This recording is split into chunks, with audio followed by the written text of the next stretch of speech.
प्रधानमंत्री राष्ट्रपति जी ने आपातकाल की घोषणा की है।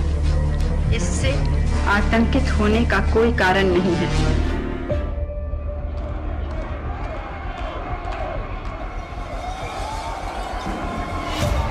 25 जून 1975 वो तारीख जब जून की तपती गर्मी में सियासी पारा भी उफान पर था। इसी दिन प्रधानमंत्री इंदिरा गांधी ने देश में आपातकाल की घोषणा की। आजादी के बाद भारत पहली बार इमरजेंसी के स्याह दौर से गुजरा। तकरीबन 1.5 साल से अधिक समय तक चले आपातकाल के दौर में देश कई ऐतिहासिक घटनाओं का गवाह बना। जहां एक तरफ नागरिकों के संवैधानिक अधिकार निलंबित हो गए थे, तो वहीं दूसरी ओर प्रेस की आजादी भी भंग कर दी गई थी।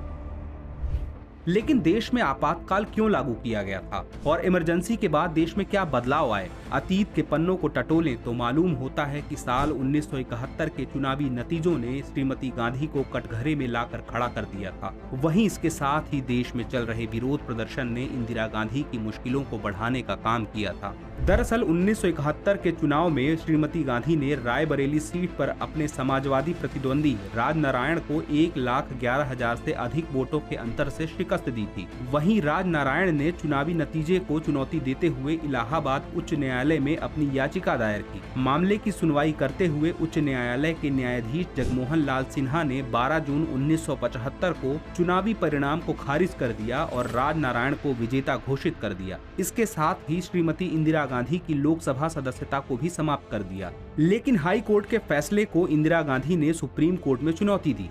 हालांकि 24 जून 1975 को जस्टिस VR कृष्णा अय्यर ने उनकी अयोग्यता को बरकरार रखा, लेकिन उनकी अपील का समाधान होने तक उन्हें पद पर बने रहने की अनुमति प्रदान की।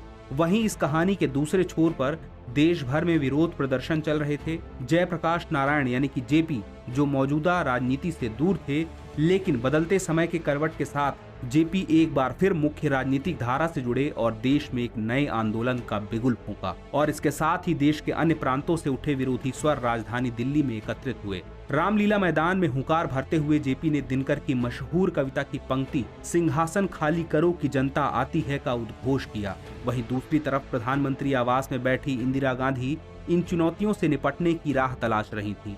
उनके साथ इस बैठक में उनके बेटे संजय गांधी, कानून मंत्री हरिराम गोखले और पश्चिम बंगाल के तत्कालीन मुख्यमंत्री सिद्धार्थ शंकर रे शामिल थे। गहन मंत्रणा के बाद श्रीमती गांधी ने फैसला किया जिसकी भनक कैबिनेट तक को नहीं थी, और यह फैसला था आपातकाल लागू करने का, जिसके लिए आधी रात को ही श्रीमती गांधी राष्ट्रपति भवन पहुंची। और इसके साथ ही भारतीय इतिहास में 25 जून 1975 की तारीख स्याह अक्षर